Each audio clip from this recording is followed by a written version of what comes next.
ఆయన కేసీఆర్ సీరియల్ బాగాలేవు అన్నాడు. అంది గుడ్డబట్ట కూడా గతి లేదు కదా అడ్డం కట్టుకోనికి.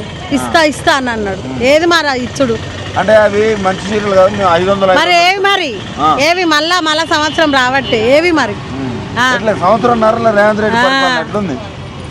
రేవంత్ రెడ్డిది ఏం మంచిగా లేదు. బస్సులు ఇచ్చిండు ఏం బస్సులు ఇచ్చిండు? ఆ బస్సులు తుప్పలు పట్టుకొని కొట్టుకుంటున్నాయి ఒక్కొక్కటి. అందులో పోతే బస్సు ఎక్కితే కండక్టర్ నూకుతా బయటికి కూర్చుంటావా కూర్చోవా నూకుతా అని అంటుండు. ఎందుకు అది ప్రశాంతం లేదు. మడుగు కాడ వన్నది మహిళ పడుతుంది వేస్ట్ కాడాడు. ఇండ్లు అన్నాడు. ఏవి ఇండ్లు ఏవి ఇస్తాము ఫోటోలు దింపుకుంటాము అన్ని ఉత్తమాటలే. అన్ని మోసం చేసిండు. బుద్ధి పోనిచ్చుకోలేడు. వేస్ట్ కాడైతే వాడు నన్ను హైదరాబాద్ ఉండనీయకున్నా సరే. కోపం అన్నీ చెయ్యాలి. ఇండ్లు ఇస్తా అన్నాడు అని ఏవి ఇండ్లు ఏది వస్తలేదు. అన్ని దొమ్మరి మాటలు.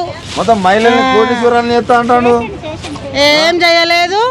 మళ్ళా ఏంది అది పింఛన్ చేసిండు అని అంటుర్రు. పింఛన్ ఆయన కేసీఆర్ చేసిపోయిన పింఛనే ఏమన్నా పెంచిండు అయ్యుడు?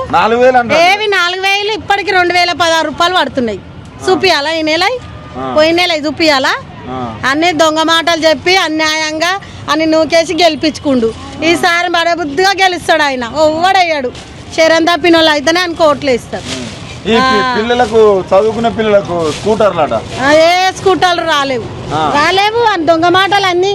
మరి ఒక్కొక్కరికి 6000 మిగులుతానే అంటారు. మరి మిగులుతాయి. గదొక్కటి చెప్పే గెలిచిండు ఆయన.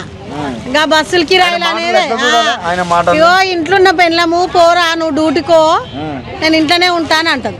రూపాయి లేకున్నా అది పోయేసి వస్తుంది ఫ్రీగా ఆధార్ కార్డు పట్టుకొని. అప్పుడు మంచిగా అవుతుంది. ఇక రేవంత్ రెడ్డి చెప్పే మాటలు ఏమనాలి? ఏ మాటలు అయ్యా అన్ని దొంగ మాటలు అనివి. మళ్ళాసారి జీవితంలో కూడా రాడు. మళ్ళా కేసీఆరే వస్తాడు. కేసీఆర్ కడుపు చల్లగుండా అన్ని నిమ్మడం చేసిండు. అన్ని ఇచ్చిండు. అమ్మ ఎందుకనాలి? పెద్ద మనిషే, వయసు మంచి ఆయనకి అన్ని తెలుసు. అన్ని ఏజ్ బార్ అయిపోయింది. ఆయనకు అన్ని తెలుసు. దీనికేం తెలుసు? వేస్ట్ కాదు.